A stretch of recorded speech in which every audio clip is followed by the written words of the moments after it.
On va commencer. Bonjour à tous, bienvenue à notre webinaire d'annonce de la performance d'Iroko. Je suis aujourd'hui avec Marion Bertrand, Bonjour. Directrice des investissements d'Iroko, et Guillaume Debatz, Bonjour. Directeur des fonds. Avant de commencer, je voudrais rappeler les risques d'un investissement immobilier. Il y existe 4 risques majeurs: le risque de liquidité, de revenus non garantis, le risque de perte en capital et enfin le risque lié à l'endettement. Alors 2024 a été une année agitée économiquement, tout le monde le sait, on va y revenir très rapidement, le mouvement sur les taux, la situation budgétaire française qui peut être anxiogène, l'élection américaine. Mais cette anxiété, souvent, de l'anxiété naît des opportunités. Et c'est le cas pour le marché immobilier. Et ces opportunités ont pu être converties en un magnifique millésime pour les solutions d'investissement Iroko. On a décidé de ne pas mettre trop de suspense et de vous annoncer la performance de nos produits tout de suite. Avant ça, je vais faire 2 rappels importants. Bien entendu, vous le savez bien, les performances passées ne présagent pas des performances futures. Et nous ne parlerons aujourd'hui que des performances financières. Nous reviendrons sur nos performances extra-financières lors de l'AG d'Iroko Zen qui aura lieu le mercredi 29 avril. Commençons tout de suite par Iroko Zen. Alors j'ai 3 chiffres à vous présenter. Tout d'abord, un taux de distribution 2024 record à 7,32%.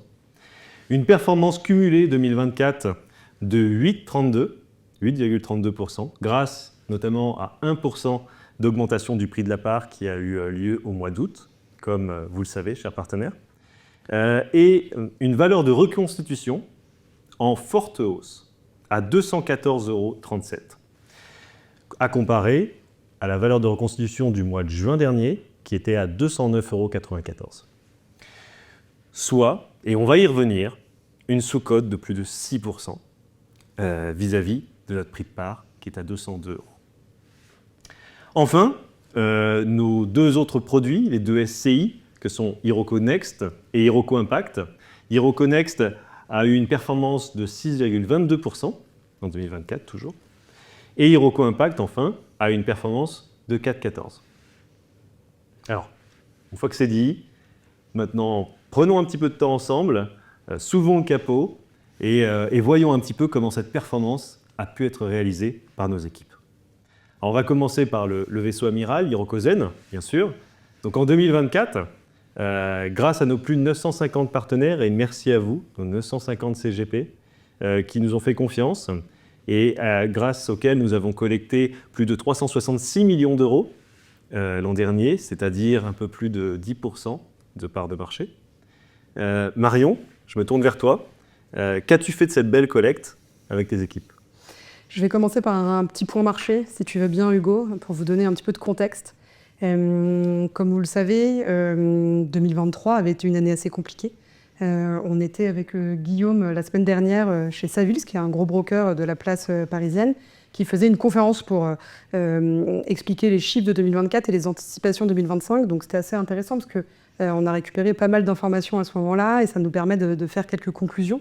Et donc effectivement, 2023 avait vu les volumes d'investissement en Europe, je parle en immobilier d'entreprise, être divisés par 2. On était passé de 300 milliards à 150 milliards en Europe. Ce qui est intéressant de noter, c'est que 2024, ça va mieux.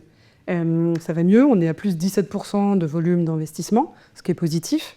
Cette reprise s'est observée particulièrement à partir du mois de septembre en raison de plusieurs critères. Notamment, on observe depuis déjà l'été une stabilisation des taux de rendement immobilier prime, qui sont les taux de rendement qu'on est prêt à obtenir sur les actifs les plus qualitatifs, si on peut dire, mais qui donc du coup de manière comparative sont toujours ceux qu'on observe et dont on étudie l'évolution. On a eu également en septembre une annonce de la BCE qui a annoncé une nouvelle baisse des taux directeurs. On observe également une réduction finalement du gap qui existait entre les attentes de prix des vendeurs et ce que les acquéreurs étaient réellement prêts à payer. Et enfin, on observe le retour de certains investisseurs institutionnels qui, après quelques mois de pause, commencent à avoir des signaux un peu positifs dans tout ce que je viens de dire et reviennent sur le marché. Le cumul de tout ça fait qu'on a un petit peu plus de vendeurs, un petit peu plus d'acquéreurs, un petit peu plus de visibilité et ça redynamise le marché. Maintenant que j'ai dit ça, et la place d'Iroko au milieu de tout ça, Iroko Zen, on a continué comme l'année dernière à profiter de ce marché qui était avantageux pour nous, notamment en raison d'une rareté d'acquéreurs. Rareté d'acquéreurs veut dire moins de compétition. Donc pourquoi cette année a été exceptionnelle? Elle a été exceptionnelle notamment en termes du volume d'investissement d'Iroko. Iroko Zen, on a acheté pour environ 430 millions d'euros d'actifs cette année, ce qui est beaucoup plus que l'année dernière, parce que l'année dernière, on avait fait 320 millions, donc c'est une belle progression. Ces acquisitions, elles ont été faites sur 31 deals, dont certains portefeuilles, donc en réalité sur 37 nouveaux actifs dans 5 pays, dont le UK, on vous en avait déjà parlé, mais un nouveau pays. Ces acquisitions reflètent parfaitement notre stratégie. Notre stratégie, c'est d'être granulaire, c'est d'être diversifié, c'est d'être opportuniste. Donc la granularité, 37 nouveaux actifs pour 430 millions d'euros, ça fait une taille unitaire moyenne d'environ 11 millions et demi. Si on se réfère au portefeuille en totalité, Guillaume, tu me diras si je me trompe, mais on doit être autour de 7,5 millions d'euros par actif. Donc, respect de la granularité, c'est bon. Diversification, opportunisme, donc diversification évidemment en termes de typologie d'actifs. Cette année, nous avons acheté une résidence étudiante, on a acheté une école, on a acheté des hôtels. Évidemment, on s'est renforcé sur nos classes d'actifs privilégiées comme les locaux d'activité, le commerce et enfin le bureau.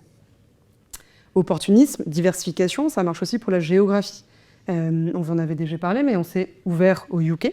On a fait notre première acquisition là-bas en milieu d'année, en juin. Et ensuite, on s'est développé assez fort, puisqu'on a fait 6 acquisitions, dont 2 assez emblématiques à Londres. 2024, exceptionnel également en termes de taux de rendement immobilier. Donc, ces fameux taux de rendement acte-en-main dont on parle régulièrement à nos partenaires et à nos investisseurs.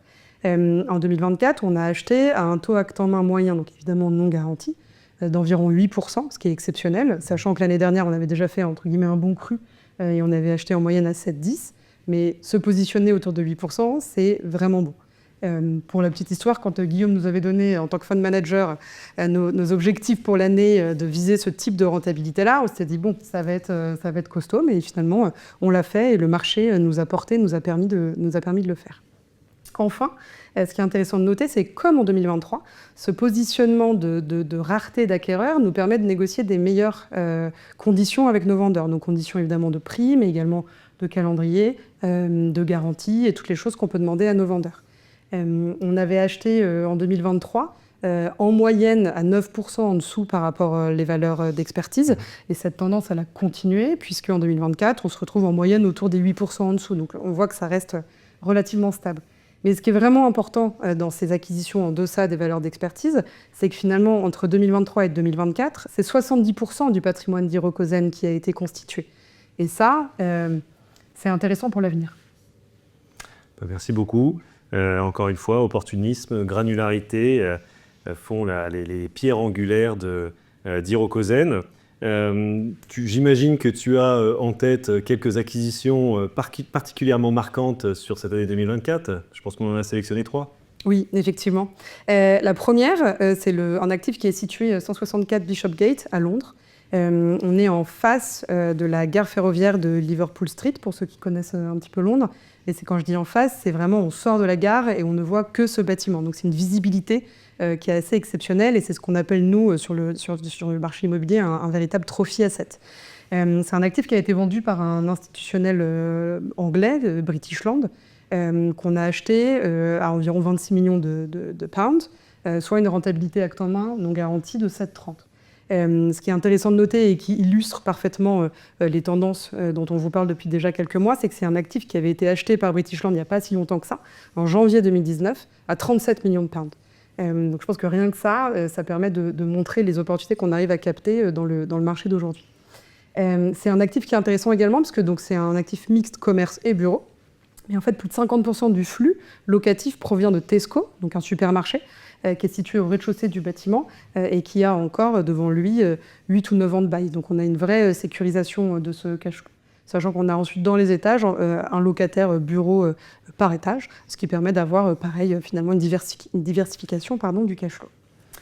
La deuxième acquisition dont je voulais vous parler, donc là on retourne en France, c'est un portefeuille un petit peu particulier parce qu'en fait on s'est positionné au milieu d'une opération de fusion-acquisition. Donc c'est un groupe de distribution qui souhaitait vendre à la fois son exploitation et son parc immobilier qui avait trouvé un acquéreur qui souhaitait se positionner sur la partie exploitation, et nous, on est venu pour nous positionner sur la partie, finalement, immobilière.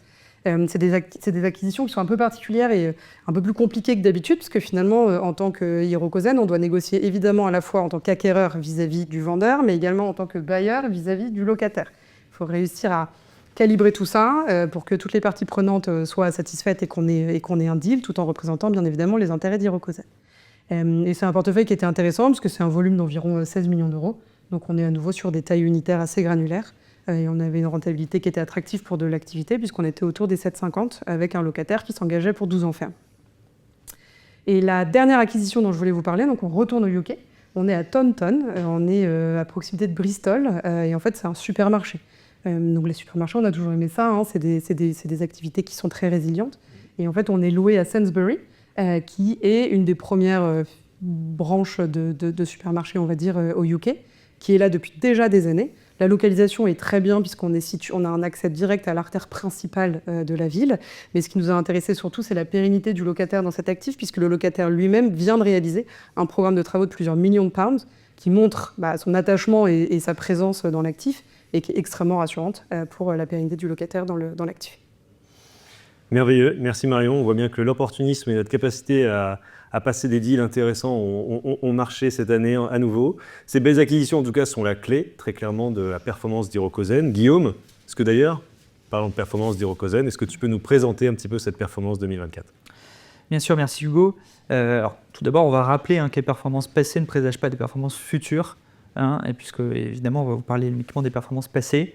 Et également, petit point de contexte, on rappelle qu'en immobilier, on a deux types de performances. La performance immobilière courante, qui est issue de notre bonne capacité à percevoir nos loyers et à remplir un parc de locataires. Et la deuxième performance, c'est la performance en capital, qui est liée à notre capacité à bien vendre nos actifs et qui fait suite à un travail long terme d'asset management. Donc là, on va parler d'abord de la performance courante. En SCPI, on parle du taux de distribution. Et nous, on est très fiers, donc, du coup, chez Hiroko, cette année, d'offrir un taux de distribution de 7,32% à nos associés. Donc ça, c'est évidemment la première chose importante. Deux facteurs importants aussi à signaler sur cette performance, c'est tout d'abord le fait que nous avons une performance supérieure donc à 7% en 2024, et ça fait la 4e année consécutive qu'Hirokozen offre ce type de rendement. Et ça, c'est quelque chose d'inédit dans le paysage des SCPI depuis 20-25 ans. Et deuxième chose inédite, c'est le fait que cette performance, elle est constante dans le temps, elle est même en hausse sur les 2 dernières années. Et ça, c'est d'autant plus inédit qu'en fait, en SCPI, vous avez ce fameux délai de jouissance conjugué à la croissance de la capitalisation qui, de manière mécanique, fait réduire les taux de distribution des SCPI sur les 5-6 premières années. Et donc nous, chez Hiroko, on s'évertue tous les jours à essayer de contrebalancer cet effet mécanique pour offrir une performance long terme et supérieure à notre taux de distribution cible qui est de 6% pour rappel. Bravo, mais du coup, tu imagines bien ce qu'on va nous poser comme question. On voit que beaucoup d'acteurs peuvent être dans des situations délicates dans le marché. Comment peut-on expliquer factuellement la délivrance d'une telle performance ? Alors, il y a plusieurs facteurs, on va y revenir, puis on va surtout s'évertuer à vous présenter un petit peu l'impact sur le taux de distribution que chaque petite chose que nous faisons au quotidien donne à notre taux de distribution. Donc tout d'abord, c'est notre modèle sans frais d'entrée. On est peu des SCPI effectivement sur ce modèle. Pour rappel, la concurrence, une SCPI classique a des frais d'entrée, une commission de souscription de l'ordre de 10% des capitaux investis par l'associé. Nous, chez Hiroko, nous n'avons qu'une commission d'acquisition de 3% qui est prise au moment où on investit, on achète les actifs immobiliers. Ça, c'est la première différence. Et la deuxième différence, elle est sur la commission de gestion, effectivement, où on a une commission de gestion légèrement plus importante, de l'ordre de 12% des revenus perçus, là où une SCPI classique a plutôt 10% sur cette commission de gestion. Donc ça, c'est le modèle. Alors pourquoi ce modèle, on le pense, et on va vous le prouver, vertueux pour les associés de la SCPI, c'est qu'en fait, il nous permet de mettre plus d'argent au travail. Là où une SCPI classique, pour quelqu'un qui mettait 100 € sur la table, pouvait investir 90, nous, on va investir 97. Et ça, mine de rien, ça a un impact très positif. Si on regarde le volume d'investissement réalisé par les équipes de Marion en 2024, c'est à peu près 470 millions de volume acte en main, c'est-à-dire frais de notaire et frais d'intermédiaire compris. Eh bien, sur ces 470 millions, si jamais on avait été sur un modèle de SCPI finalement avec frais d'entrée, on n'aurait pas pu investir autant et il y aurait eu à peu près 30 millions de moins d'acquisition et donc d'autant de chances de moins de reluer et d'améliorer notre taux acte en main moyen sur notre parc. Et ça, on l'a calculé et c'est à peu près 14 points de base sur la performance. C'est-à-dire que de 7,32, si on n'avait pas eu ce modèle sans frais sur la simple année 2024, on aurait offert seulement une performance de 7,18. Et alors je me permets, et la deuxième chose effectivement qui est vraiment structurante dans notre manière de gérer cette SCPI, c'est l'équipe de Marion, l'équipe d'investissement, qui vous allez voir met beaucoup d'ardeur évidemment à son travail et surtout dans la sélection des dossiers pour pouvoir améliorer toujours notre performance. Oui, c'est exact ce que tu dis, Guillaume. C'est vrai que on s'efforce, en tout cas en tant qu'équipe investissement, d'être le plus efficace possible. Alors, qu'est-ce que ça veut dire être efficace? Globalement, c'est optimiser le sourcing, optimiser la gestion du pipeline. Donc, quand on parle de pipeline, chez nous, c'est vraiment les dossiers qui sont en cours d'exclusivité et optimiser l'exécution de ces deals une fois qu'ils sont en exclusivité. Donc, comment on fait ça? Déjà, sur la partie du sourcing, on a créé une équipe suffisamment importante pour pouvoir screener tout le marché. Donc, screener le marché, ça veut dire connaître les apporteurs d'affaires, les brokers, s'assurer qu'on les contacte régulièrement, qu'ils nous envoient bien les dossiers, qu'ils pensent bien à nous, et bien évidemment prendre le temps de les analyser. On a d'ailleurs recruté cette année dans l'équipe investissement, on a recruté 2 nouvelles personnes qui viennent renforcer l'équipe et qui nous permettent de couvrir finalement tous les pays qu'on regarde aujourd'hui. C'est des chiffres qu'on vous avait communiqués l'année dernière, mais du coup cette année c'est 2000 dossiers analysés, 440 offres environ envoyées, 45 dossiers pour lesquels on est rentré en exclusivité, pour au final avoir 31 deals signés. Donc effectivement, on se rend compte que pour pouvoir arriver à ces 31 deals, ça demande du travail et ça demande un effort d'analyse et de screenage du marché qui est très important.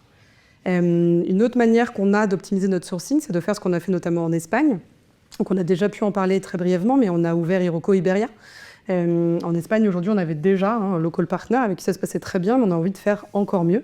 L'Espagne est un des pays majoritaires dans notre portefeuille et on avait envie de pouvoir être au plus près du marché, que ce soit pour le sourcing et aussi pour la gestion en étant en contact directement avec nos locataires.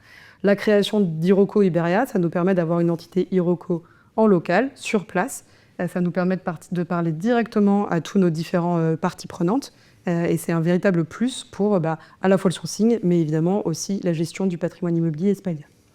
Une fois qu'on a essayé d'optimiser le sourcing, il faut optimiser le pipeline, l'exécution des deals. Et ça, c'est quelque chose qu'on fait au quotidien avec Guillaume et ses équipes. L'objectif étant d'assurer un suivi et un monitoring du calendrier des dossiers les uns entre les autres pour minimiser le montant de cash disponible sur les comptes bancaires, bien évidemment, mettre l'argent au travail le plus rapidement possible et le tout dans le respect du délai de jouissance. Très clair. Quel travail, et notamment j'imagine que ce travail sur l'actif se complète également par tout un travail sur le passif. Guillaume, tu parles un petit peu de la gestion de la dette notamment et puis du côté financier. Oui, tout à fait. Et puis même avant de parler du passif, aussi quantifier un petit peu ce que vient d'expliquer Marion. Effectivement, le fait d'avoir un emploi ressources le plus optimisé possible, ça nous fait améliorer la performance. Si on avait eu la même trajectoire en 2024 qu'en 2023, on aurait eu 11 points de base de moins. Donc autrement dit, finalement, on a encore mieux anticipé les acquisitions en 2024 et ça nous a offert à nouveau un gain de performance. Et le deuxième facteur dont parlait Marion tout à l'heure, c'est le fait qu'on a acheté à des taux de rendement à l'acquisition plus élevés. Si on avait acheté au même taux de rendement que 2023, alors évidemment, c'était pas le même monde, mais on aurait finalement eu 28 points de base de moins sur la performance. Donc là aussi, c'est quelque chose qui a participé à cette performance 2024. Sur le passif, Hugo, effectivement, 2 choses. Je vais vous prendre 2 exemples. Tout d'abord, la gestion de la trésorerie. Donc c'est un impact, vous allez voir, relativement faible. En l'occurrence, on le quantifie à peu près à 2 points de base sur la performance. Sauf que chez Iroko, le moindre point de base, on va le chercher. On met les efforts pour aller chercher. Et la gestion de trésorerie, je dis toujours qu'il y a 3 manières de gérer la trésorerie.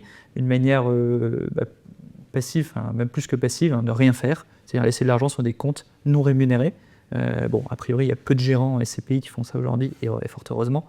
La deuxième manière, c'est la gestion passive de la trésorerie, c'est-à-dire laisser l'argent sur des comptes courants rémunérés. C'est déjà bien. Et il y a quelque chose d'encore plus relutif, en tout cas qui améliore à nouveau la performance, c'est de les placer sur des placements de trésorerie, évidemment compatibles réglementairement à la SCPI, des comptes à terme par exemple, et en général on arrive à avoir des taux de rendement sur ces placements de l'ordre de 20 à 70 points de base au-delà des taux de rendement que peuvent bénéficier les comptes courants rémunérés. Donc là, ça fait 2 points de base de plus dans la performance grâce à cette gestion active. On est au contact de tous les banquiers à tout moment pour pouvoir avoir les meilleurs placements de trésorerie à l'instant T, puisque à nouveau, c'est jamais la même banque, évidemment, qui offre les meilleures conditions à l'instant T. Deuxième élément, alors là, pour le coup, beaucoup plus significatif, c'est l'effet de la dette. Donc l'effet de la dette, on avait observé ces dernières années, évidemment, des taux qui ont doublé, voire triplé ces dernières années, et des taux qui effectivement commencent un peu à se tasser, commencent à diminuer suite à l'effort des banques centrales européennes et même américaines. Et donc on a des taux qui évoluent, et donc il faut s'adapter. Nous, on essaye en tout cas de le faire le plus rigoureusement possible, mais en tout cas, nous, ce qu'on croit, c'est que cette dette est positive pour l'associé, tant qu'elle est mesurée et surtout qu'elle est relative sur la performance. Donc comment on estime qu'une dette est relative sur la performance? On va regarder le coût de la dette. Aujourd'hui, il est de l'ordre de 4,40%. Et on va regarder également la rentabilité à l'investissement de notre portefeuille. Et là, la rentabilité, elle est de l'ordre de 7-8%, comme ce que vient de détailler Marion. Et donc la différence de ces deux taux, c'est à peu près 3-4%, c'est ce qu'on appelle le spread en langage financier. Et on va regarder ce spread et qu'il soit significatif à minima de 2-3%. Donc en l'occurrence, on l'est, et donc ça nous permet de reluer la performance. Ça nous permet d'acheter plus, ça nous permet d'acheter aujourd'hui à des taux intéressants, et ça on l'a à nouveau quantifié d'un point de vue point de base sur le taux de distribution, et c'est à peu près 23 points de base de plus sur la performance en 2024. Voilà une très belle explication en tout cas, merci beaucoup à tous les deux, on est bien rentré dans le moteur de cette constitution de performance, il n'y a encore une fois pas de magie, tout s'explique, et c'était important pour nous de vous l'expliquer aujourd'hui. Avec un patrimoine en très grande forme, on l'a vu, mi-2024, nous avons décidé d'augmenter le prix de part d'Hirokozen, et suite notamment à ces expertises du fin juin 2024. Qu'a donné la campagne d'expertise fin décembre 2024, Guillaume? Alors, même avant de parler du 31 décembre 2024, je me permets, cette prise de valeur, cette augmentation du prix de souscription, est la conséquence assez logique du travail qu'on a pu faire pendant 3 ans auparavant sur notre opportunité d'acquisition, sur notre sélectivité, sur notre granularité, etc. Donc ça valide déjà le passé, si je puis dire. Et au 31 décembre 2024, on a à nouveau donc réalisé, comme ce qu'on doit faire quand on est gérant des CPI, une expertise sur l'intégralité de notre patrimoine. Et on a un patrimoine au 31 décembre 2024 qui évolue à la hausse de plus de 2,20% par rapport à l'année précédente ou aux valeurs hors droit d'acquisition pour les acquisitions qui ont été réalisées en 2024. Donc ça, c'est une très bonne nouvelle. Et la conséquence de cela, c'est la fameuse valeur de reconstitution.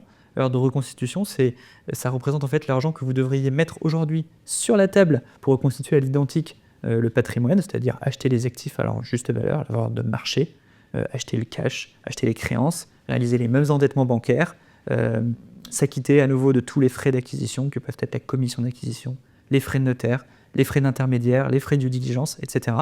Et bien ça, si on rapporte à une part de la SCPI, on a une valeur de reconstitution qui affiche 214,37 €. Cette valeur est en cours de validation par le commissaire aux comptes, on le précise. Et donc elle est en hausse de plus de 2% par rapport à la valeur de reconstitution de l'année dernière. Et ça, c'est un indicateur très intéressant, puisque comme tu viens de l'expliquer, Hugo, effectivement, lorsqu'on met 202 € pour acquérir une part de la SCPI aujourd'hui, en fait, vous bénéficiez d'une sorte de sous-cote par rapport à ce qu'il faudrait mettre sur la table pour à nouveau acheter le patrimoine de la SCPI.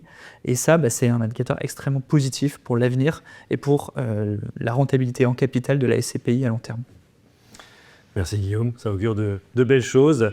On prouve donc juste que cette sous-cote est rassurante pour l'investisseur aujourd'hui. Je me tourne vers toi Marion. Pour 2025, on se sent comment? Est-ce qu'on a déjà, j'imagine, anticipé une partie de nos futures acquisitions? Oui, évidemment. On a terminé l'année en ayant commencé à anticiper une bonne partie des acquisitions pour le premier semestre. Peut-être à nouveau redonner un peu de contexte de marché. Je vous parlais tout à l'heure de notre conférence chez Savills. Eux aussi sont confiants sur les évolutions des volumes d'investissement ces prochaines années. Ils anticipent 23% de hausse entre 2024 et 2025, et ils anticipent encore des hausses pour les années suivantes. Donc on ne sait jamais si on est vraiment, on va dire, au point bas, mais en tout cas, il semblerait que ce soit le cas. Ce qui est intéressant, c'est de noter que, comme on le disait, donc on a cette stabilisation des taux acte en main immobiliers, on a un retour de la compétition, on a des tendances à la baisse pour les taux d'intérêt, donc on anticipe finalement une compression à terme des taux de rendement immobilier. La vraie question, c'est de savoir quand. Est-ce que ce sera dans 3 mois, dans 6 mois, dans 9 mois? On va voir, mais en tout cas, il n'y a pas de raison que ça n'arrive pas. Donc l'objectif d'Iroko, et c'est pour ça qu'on a effectivement essayé d'anticiper le plus possible dès 2024 les acquisitions de 2025, c'est de pouvoir constituer une nouvelle partie du patrimoine en bénéficiant des mêmes conditions de marché finalement que ce qu'on a depuis 18 à 24 mois. Et c'est ce qu'on a fait. Donc on a déjà fait 2 acquisitions. On vous en dira un petit peu plus dans le cadre des différents bulletins trimestriels, mais en tout cas, on a acheté notamment un Decathlon en Allemagne, donc on est assez content de ça. Et on a surtout 200 millions d'euros d'exclusivité dans le pipe pour des signatures, on va dire, jusqu'à juin. Ces 200 millions d'euros sont intéressants parce qu'en plus, c'est très diversifié. On a plusieurs deals en cours sur de l'hôtellerie, sur des résidences étudiantes, évidemment sur du commerce, des locaux d'activité comme on a l'habitude de faire, et on a également un immeuble de bureau assez prime au UK sur lequel on est en exclusivité aujourd'hui. Et dernier point, évidemment, on essaye d'être le plus relatif possible pour le futur. Donc ces 200 millions dans le pipe aujourd'hui sont à un taux acte en main non garanti de 7,70, ce qui contribuera dans le futur à continuer à relever la performance. Merci. Du coup, diversification et performance. Guillaume, du coup, en termes d'objectifs, on a déjà une petite indication? Alors une indication déjà, c'est qu'on va s'évertuer à nouveau à battre l'objectif long terme de la SCPI de 6%. Ça, c'est clair. Mais mine de rien, on va être finalement l'année 2025, elle va être un vrai challenge parce qu'on est sur une année un peu de transition. On en parlait au niveau immobilier et potentiellement une baisse des taux à venir, puisqu'il y a toujours une inertie entre cette baisse des taux côté immobilier à l'achat et la baisse des taux qu'on peut voir sur les taux directeurs, qui a commencé déjà en juin-juillet 2024. Donc ça va être une année de transition, il va falloir être agile, il va falloir être réactif. L'effet positif qu'on a sur 2025, dont on est sûr, c'est que mine de rien, toutes les acquisitions à peu près à 8% de taux acte en main réalisées en 2024, cette fois-ci, en 2025, elles auront un effet année pleine. Donc ça, c'est quelque chose quand même qui va aider la performance courante de la SCPI. Et puis la deuxième chose, c'est qu'on a plusieurs enjeux au niveau de la dette.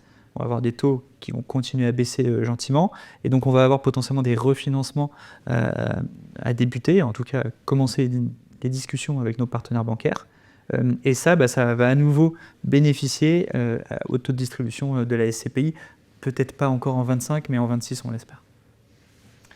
Parfait, merci beaucoup en tout cas à tous les deux. Passons à Hiroconext maintenant. Hiroconext, comme vous le savez, Hiroconext est une SCI, support du C, dédiée à l'assurance vie, qui innove essentiellement dans sa capacité à allier les deux moteurs naturels de l'immobilier, que sont d'un côté le rendement et de l'autre la création de valeur. D'ailleurs, si vous souhaitez en savoir plus, n'hésitez pas à nous contacter. Et j'en profite pour faire une petite pub. Nous avons créé un site dédié, corporate.hiroko.eu. N'hésitez pas à vous rendre sur ce site. Guillaume, comment ça s'est passé et comment ça se passe pour le véhicule Hiroconext? Alors Hiroconext, c'est une société civile immobilière à capital variable, comme tu l'as dit, destinée à l'assurance vie. Alors c'est une classe de fonds qui a très fortement souffert ces 2 dernières années, encore plus que le marché des SCPI, qui est encore en décollecte en 2024, avec des parts en retrait qui sont toujours pas purgés. Hiroconext se détache bien, évidemment c'est le market timing qui joue aussi, mais Hiroconext a réalisé quand même une 12aine de millions d'euros de collecte de capitaux cette année. Donc ça c'est la première bonne nouvelle, avec donc très peu de retrait par rapport à ce marché. Et deuxième bonne nouvelle, c'est sa performance, une performance au-delà des 6%, 6,22% sur l'année 2024, ce qui en fait une des SCI les plus performantes du marché. Comment on a construit cette performance? Sur un fonds comme ça qui allie les deux moteurs de performance, tu l'as dit, rendement courant et puis le rendement, je dirais, lié à la prise de valeur d'actifs et au fonds value-add sous-jacent, eh bien, c'est tout d'abord de construire une base solide de fonds, plutôt des fonds de rendement avec une performance stable et relativement élevée si on peut. Donc là, on a pu faire nos premiers investissements davantage dans des SCPI, notamment évidemment Hirokozen, qui est une SCPI qui performe tout le marché. Et le deuxième brique, je dirais, d'investissement, c'est davantage s'exposer sur des fonds value-add qui, eux, en général, ont une performance potentiellement plus forte à terme, mais plus écrasée au début. Évidemment, la création de valeur, elle ne se dégage qu'à la fin du travail d'asset management des équipes. Et donc ça a été vraiment la manière dont on a voulu construire cette performance 2024. En 2025, potentiellement, elle sera peut-être davantage portée par les fonds value-add. Mais c'est un très bon point, parce que justement, ces fonds value-add et cette position décidée et souhaitée sur HiroConext peut interroger. Est-ce que tu aurais deux prises de participation emblématiques à mettre en avant sur 2024 pour cette partie value-add ? Effectivement, cette partie value-add, on aime faire ce qu'on ne fait pas avec les SCPI. Les SCPI, c'est la diversification. On a effectivement beaucoup d'activités, un peu de bureaux, etc. Là, on va aller sur des classes actives vraiment qu'on emprunte peu, en tout cas par ce genre, cette SCPI. Donc, par exemple, je peux citer Nexity Retail 2. C'est un fonds, comme son nom l'indique, qui a racheté en fait des pieds d'immeubles, des commerces à Nexity, dont à peu près un tiers est vacant. Et donc le travail d'asset management sur ce fonds-là, c'est ni plus ni moins que remplir, je dirais, les lots vacants et pouvoir les revendre à la découpe ou en bloc à terme. Et donc c'est un fonds qui a effectivement un TRI cible de plus de 10% et effectivement qui emprunte une classe d'actifs qu'on n'avait pas encore investi sur cette SCI. Et le deuxième fonds, alors là on est sur un fonds vraiment c'est du value-add, c'est un marchand de biens classique, je dirais. C'est une opération à Paris de restructuration. C'est des bureaux achetés rue Tour des Dames dans le 9e arrondissement. Une restructuration totale avec création de surface, aménagement de terrasses pour en faire du bureau prime. Et là ce qui est intéressant ici, c'est que c'est du bureau qui a priori va trouver preneur assez facilement, en tout cas on espère dans les années à venir, dans la mesure où on l'a vu ces dernières années, beaucoup de bureaux se sont recentralisés dans Paris et ont délaissé parfois les marchés de première ou deuxième couronne. Merci beaucoup, c'était pour donc HiroConext. Maintenant passons sur notre deuxième SCI Hiroko Impact. Marion, peux-tu nous parler un petit peu d'Hiroko Impact ? Oui, avec plaisir. Comme vous le savez déjà, aujourd'hui, on a donc on avait deux fonds. On a HirokoZen, qui est labellisé ISR, HiroConext, labellisé Finansol. Et il était important pour Hiroko d'aller encore un petit peu plus loin. Donc, on a eu l'envie de créer Hiroko Impact sur la base du constat qu'aujourd'hui, comme tout le monde le sait, le marché immobilier est tendu. Mais il est encore plus tendu pour les acteurs du monde social et solidaire, parce qu'il manque d'infrastructures, et il manque surtout d'infrastructures à des loyers abordables. Donc c'est dans ce cadre-là que Hiroko Impact a été créé. Donc Hiroko Impact est labellisé ESUS, donc entreprise solidaire d'utilité sociale, et Finansol. Et on a pour objectif finalement de favoriser la création de logements abordables, d'espaces de travail ou de stockage abordables, et de redynamiser les espaces et les centres-villes. Concrètement, qu'est-ce que ça donne ? En fait, on essaye d'acheter des locaux de toute typologie possible en France, qu'on va louer à des associations, des acteurs de l'économie sociale et solidaire ou des entités ESUS. Le cas échéant, quand c'est possible, quand c'est nous qui leur louons, à des loyers inférieurs aux loyers du marché. Aujourd'hui, on a 4 actifs, 4 maisons, 2 à Aubervilliers et 2 à Saint-Denis, qu'on loue à 2 associations, qui sont le Silence des Justes et Miséricordia.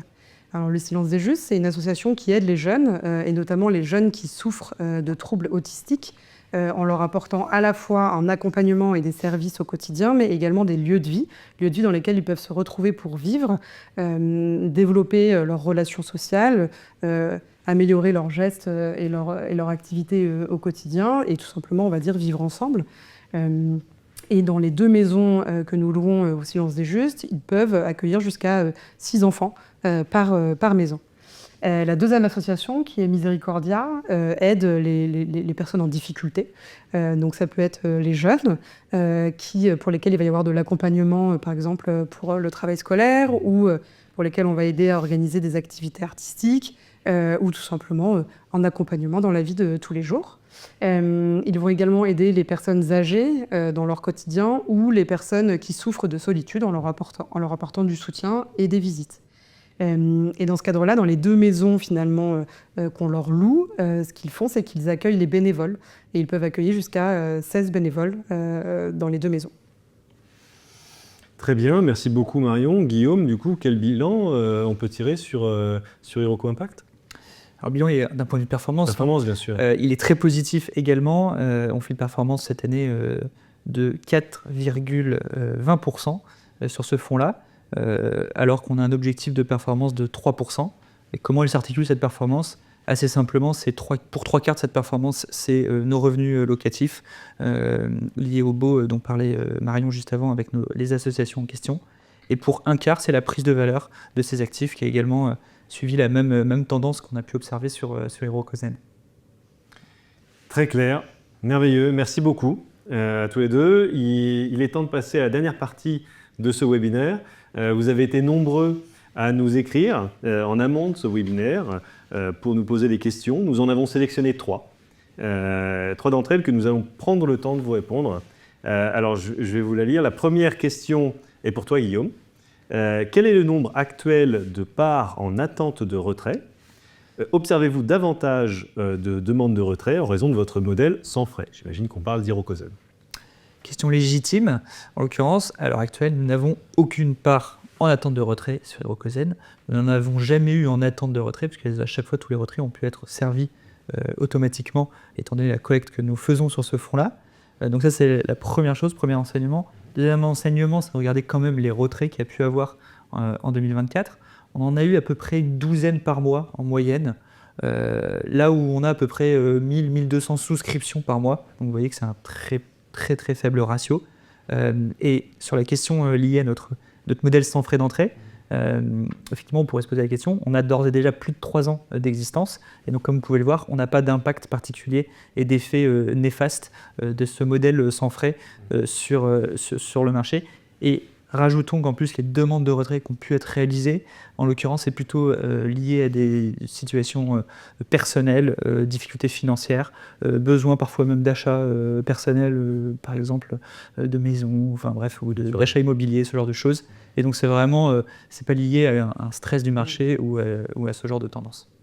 Très clair. Merci beaucoup, Guillaume. Une autre question. Votre SCPI, donc j'imagine Hirokozen encore une fois, est-elle disponible en assurance vie?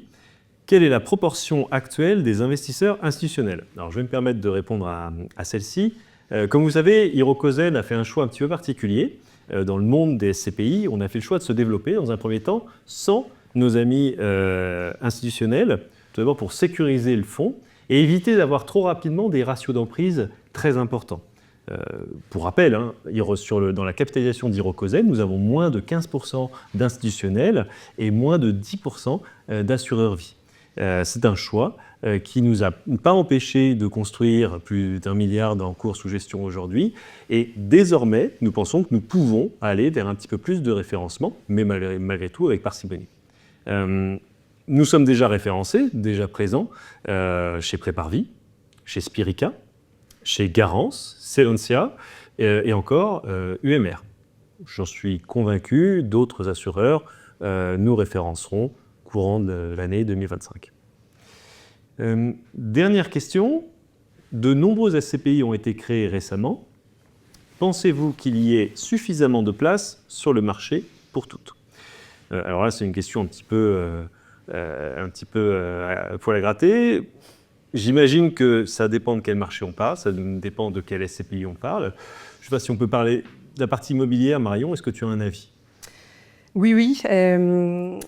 Et à mon sens, il y a la place. Il y a la place pour 2 raisons. Effectivement, nous, on est dans ce milieu finalement des SCPI, donc on entend parler de SCPI à longueur de journée, mais le marché immobilier est loin de n'être que les SCPI. Donc aujourd'hui, on est sur un marché où il y a un petit peu moins de volume d'investissement, un petit peu moins d'acteurs, mais historiquement, il y a une multitude d'acteurs qui peuvent se positionner en tant qu'acquéreurs, et les SCPI représentent qu'une frange assez petite de ce monde-là.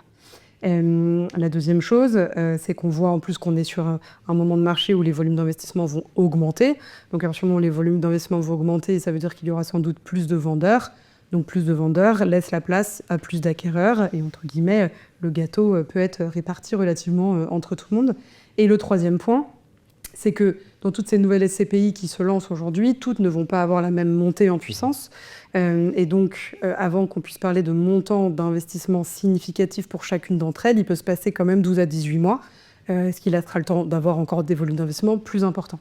Ce qui est intéressant de noter, c'est qu'on a déjà été, nous, en concurrence de temps en temps avec certaines de ces SCPI, notamment dans les marchés européens.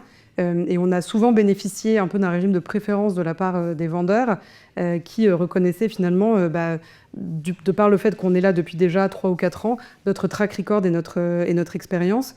Ils pouvaient aller en notre faveur dans le choix, entre guillemets, de qui aurait l'exclusivité, parce qu'ils se sentaient rassurés, parce qu'on connaissait le marché, on connaissait ses spécificités, et on ne risquait pas d'être surpris par des choses qu'on découvrirait en due diligence, qui sont différentes de ce qu'on a dans les autres pays et qui pourraient nous freiner dans l'investissement. Donc le fait d'avoir été actif depuis déjà 3-4 ans dans tous ces pays font qu'on a une petite longueur d'avance en raison de notre track record. Jeune mais expérimenté notamment. Guillaume, sur ta partie, tu vois un point sur cette apparition de nombreuses SCPI ?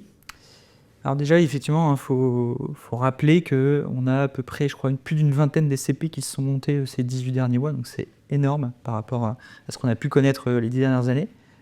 Et on entend souvent parler en ce moment dans la presse de taux de distribution allant à 8, 9, voire même dépassant les 10%, j'ai entendu. Effectivement, c'est alléchant comme ça. Mais il faut pas oublier de parler effectivement d'un phénomène qui est purement mécanique, qui est lié au délai de jouissance, à cette faculté de la SCPI finalement de rémunérer seulement les associés présents il y a N mois. Et ce délai de jouissance conjugué à la hausse de la capitalisation, que connaissent évidemment les SCPI récentes, avec une croissance de capitalisation très forte, eh bien, mécaniquement, en fait, ça vient doper votre taux de distribution.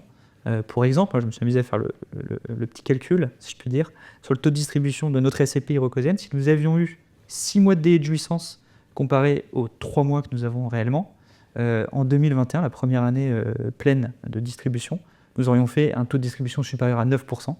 On aurait fait 8% l'année suivante, quasiment 8% à nouveau l'année suivante, et là, cette année, on aurait fait 7,70, quelque chose comme ça.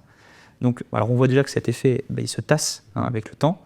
Donc, ce qui est important, finalement, c'est de regarder surtout la rentabilité du portefeuille, ce fameux taux acte en main à l'acquisition, conjugué au taux d'occupation financier de la SCPI. C'est effectivement très bien d'avoir un taux d'acquisition élevé, mais maintenant, il faut effectivement le faire perdurer dans le temps. Donc, le taux d'occupation financier, ça vous donne cette capacité locative de la SCPI. Aujourd'hui, la SCPI Eurocosienne, c'est 99,8% de taux d'occupation financier. Donc, effectivement, une capacité locative qui tourne à plein régime. Donc, il faut regarder ça. Et puis, il ne faut pas oublier que face à un taux de rentabilité, il y a également un risque. Plus le taux de rentabilité est élevé, plus a priori le risque immobilier derrière est élevé. Et donc, il faut effectivement regarder toutes ces composantes en parallèle pour pouvoir prendre la bonne décision d'investissement. Absolument. Et j'en voudrais, comme tu le disais un petit peu plus tôt, notre performance continue de progresser. Et donc, on se bat justement pour être dans ce schéma-là et de ne pas faire une belle performance et après baisser en performance et essayer d'être le plus linéaire possible pour nos partenaires et pour leurs clients. Écoutez, merci infiniment à tous les deux. Merci à nos partenaires pour votre attention. Merci surtout pour votre confiance. Ça paraît assez simple aujourd'hui, ça serait plus simple, mais je tiens à vous remercier de nous avoir fait confiance depuis le début. C'est grâce à vous qu'Iroko peut aujourd'hui participer et essayer d'offrir parmi le meilleur de ce qui peut exister en investissement immobilier. Et ça, nous vous le devons. Donc merci beaucoup, merci et à bientôt.